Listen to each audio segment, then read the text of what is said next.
जय शिवराय. पिंपळगाव जोगा हे मित्र आहे. तो काल आपला पिंपळगाव जोगा कालवा डिस्टर्ब झाला आणि खरं तिथून तो जॉईंट आहे जो नैसर्गिक ओढीला जोडला गेलेला आहे. त्याच्यामध्ये मोठं नुकसान झाल्यामुळे अचानकपणे त्या शेजारच्या शेतकऱ्याचं काही कोथंबीर लावली, काही शेतकऱ्यांनी या उन्हाळ्यामध्ये नुकसान झालंय.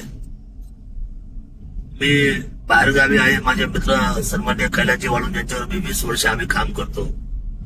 त्या कार्यकर्त्याच्या मुलीचा विवाह सोहळा जम्मू काश्मीरला असल्यामुळे त्या विवाह सोहळ्याच्या निमित्ताने मी बाहेरगावी आहे.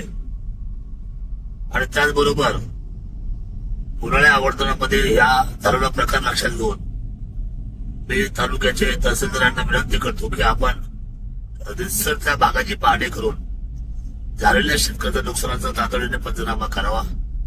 आणि या बाबतीमध्ये मी जलसंपदा विभाग आदरणीय मंत्री महोदय राधाकृष्ण विखे पाटील यांच्याशी बोलून या शेतकऱ्याच्या बाबतीमध्ये आपल्याला काय त्यांना संरक्षण देता येईल, त्याच्या नुकसानाच्या बाबतीमध्ये काय भरपाई देता येईल, या बाबतीमध्ये मी राज्य शासनाशी बोलेल.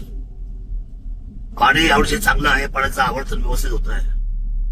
आज मिटिंग आहे तर माजलवाडी आणि डिंब्याच्या भागातून येणार मी दिलीप वळसे पाटलांशी बोललोय आणि संबंधित असलेल्या ज्या आमच्या जलसंपदाचे अधिकारी त्यांच्याशी बोललेलो आहे की आपण आयरराव मॅडम म्हणून आहे की आपण तातडीने डिंब्याचं सुद्धा आवर्तन कळंब मार्गे सोडून मग मांजरवाडी असेल, राजनी असेल, या सुद्धा शेतकऱ्यांना आपण दिलासा द्यावा. कारण त्या फळाचा मित्राचा निर्णय वरती होतो, तर माझ्या स्तरावर जो निर्णय आहे खाली ते सगळं पाणी जवळजवळ मी वडद असेल, माणिकडो असेल, पिंपळगाव असेल, चिलेवाडी असेल, तिथं अतिशय चांगलं मॅनेजमेंट आपण करण्यामध्ये मी आणि माझी टीम यशस्वी झालेलो आहोत. कृपया शेतकऱ्यांना उन्हाळी पिकं घेत असताना सुद्धा त्यांच्या या हंगामाला कशी जास्तीत जास्त पाणी पुरवठा राहील या बाबतीमध्ये भूमिका ठेवलेली आहे. पाण्याचा वापर आपण जपून करा, कारण यावर्षीचा पावसाळा थोडा उशिरा आहे. याची काळजी माझा संपूर्ण शेतकरी बांधव करेल अशी विनंती करतो.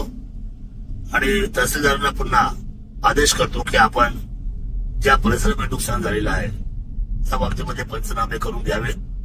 एक 2-3 दिवसानंतर पुन्हा महाराष्ट्रात येतोय आणि जुन्नरची असलेल्या बऱ्याचशा गोष्टी ज्या माझ्या हातून मागच्या 8 दिवसामध्ये सुटल्या असतील त्या सर्व लोकांच्या गाठी मी पुन्हा एकदा आपला माणूस म्हणून त्या ठिकाणी घेईल आणि न्याय निवाडा करेल एवढंच विश्वास देतो.